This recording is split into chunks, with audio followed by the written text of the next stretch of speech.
திருச்சிற்றம்பலம். மான் மிருகசீஷகம் நட்சத்திரமான அதிசய சிவன்ராத்திரி கதை. பழங்காலத்தில் அடர்ந்த காடொன்றில் அனுபவமிக்க வேடன் ஒருவன் வாழ்ந்து வந்தான். அவன் பெயர் குருத்துகன். வேட்டையாடி கிடைக்கும் உணவினால்தான் அவன் குடும்பம் வாழ்ந்து வந்தது. தினமும் காட்டில் அலைந்து வேட்டையாடுவது அவனுடைய வாழ்க்கை. ஒரு நாள் வழக்கம் போல வேட்டைக்கு சென்ற அவனுக்கு அன்று முழுவதும் எதுவும் கிடைக்கவில்லை. நேரம் செல்ல செல்ல மாலை வந்தது. இருள் சூழ ஆரம்பித்தது. வீட்டில் காத்திருக்கும் மனைவி குழந்தைகள் பசியால் தவிப்பார்களே என்று அவன் மனம் கலங்கியது. இதுவும் கடந்து போகும், இன்று எதுவும் கிடைக்கவில்லையே என்று என் குடும்பத்துக்கு என்ன செய்வேன் என்று கவலையுடன் காட்டில் அலைந்தபோது ஒரு நீர்நிலை அவன் கண்ணில் பட்டது. அங்கே கண்டிப்பாக விலங்குகள் தண்ணீர் குடிக்க வரும். அப்போது வேட்டையாடலாம் என்று நினைத்தான். அருகில் இருந்த ஒரு குடுக்கையில் தண்ணீர் நிரப்பிக்கொண்டு நீர்நிலையின் அருகில் இருந்த பெரிய வில்வ மரத்தில் ஏறி மறைந்து அமர்ந்தார். மரத்தின் கீழே ஒரு பழமையான சிவலிங்கம் இருந்ததை அவன் கவனிக்கவில்லை. முதல் யாமம். பெண்மான் வருகை. முதல் யாமத்தில் ஒரு பெண் மான் தண்ணீர் குடிக்க அங்கு வந்தது. அதை கண்டதும் வேடன் மகிழ்ச்சியுடன் அம்பை எய்தான். ஆனால் குறி தவறியது. அம்பு வில்வ இலைகளை துளைத்து குளத்தில் விழுந்தது. அப்போது மரத்தில் இருந்த உதிர்ந்த வில்வ இலைகள் சிவலிங்கத்தின் மேல் விழுந்தன. வேடன் கையில் வைத்திருந்த குடுக்கையில் இருந்த நீரும் தவறி சிந்தி சிவலிங்கத்தின் மீது அபிஷேகமாக விழுந்தது. இது அனைத்தும் தெய்வ செயலாக நடந்து கொண்டிருந்தது. மீண்டும் வேடன் அன்பு எய்தபோது அந்த பெண்மான் வேடனிடம் மனிதரைப் போல பேச ஆரம்பித்தது.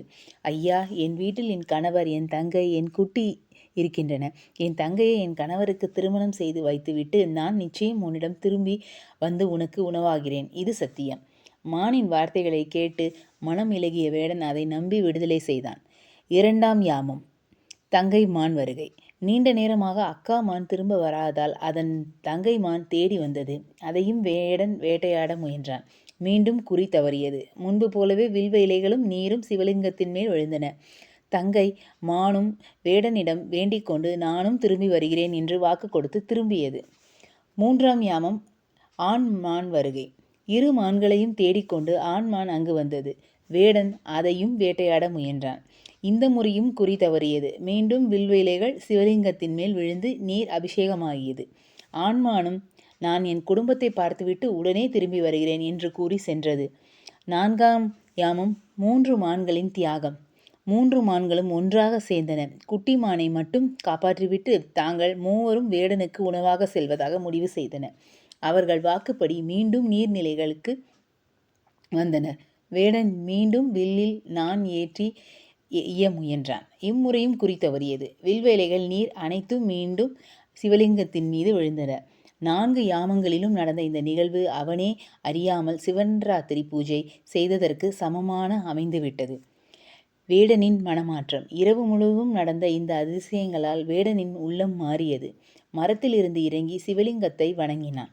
அப்போது 3 மான்களும் எங்களை உணவாக எடுத்துக்கொள்ளுங்கள் என்று தங்களை ஒப்படைத்தன. அதை பார்த்த வேடன் உணர்ச்சிவசப்பட்டு சொன்னான், 5 அறிவு கொண்ட நீங்கள் தர்மத்தை காப்பாற்றுகிறீர்கள். 6 அறிவு பெற்ற நான் மட்டும் அறிவில்லாதவனாக இருக்கலாமா? இனி நான் உங்களை கொல்ல மாட்டேன். நீங்கள் அமைதியாக வாழுங்கள். சிவபெருமானின் அருள். அந்த நேரத்தில் சிவபெருமான் அங்கு தோன்றி வேடனுக்கும் மான்களுக்கும் அருள் புரிந்தார். சிவதரிசனம் பெற்ற அந்த மானினமே வானத்தில் உயர்ந்து மிருகசீஷம் என்ற நட்சத்திரமாக மாறியது. சிவன்ராத்திரியின் மகிமையை அறியாமலேயே பூஜை செய்த வேடனுக்கே இவ்வளவு பலன் கிடைத்தால் உணர்ந்து வழிபடும் பக்தர்களுக்கு எவ்வளவு நன்மை கிடைக்கும். ஆன்மீக கருத்து. தெரியாமல் செய்த சிறு நன்மைகளும் இறைவன் கணக்கில் பெரியது.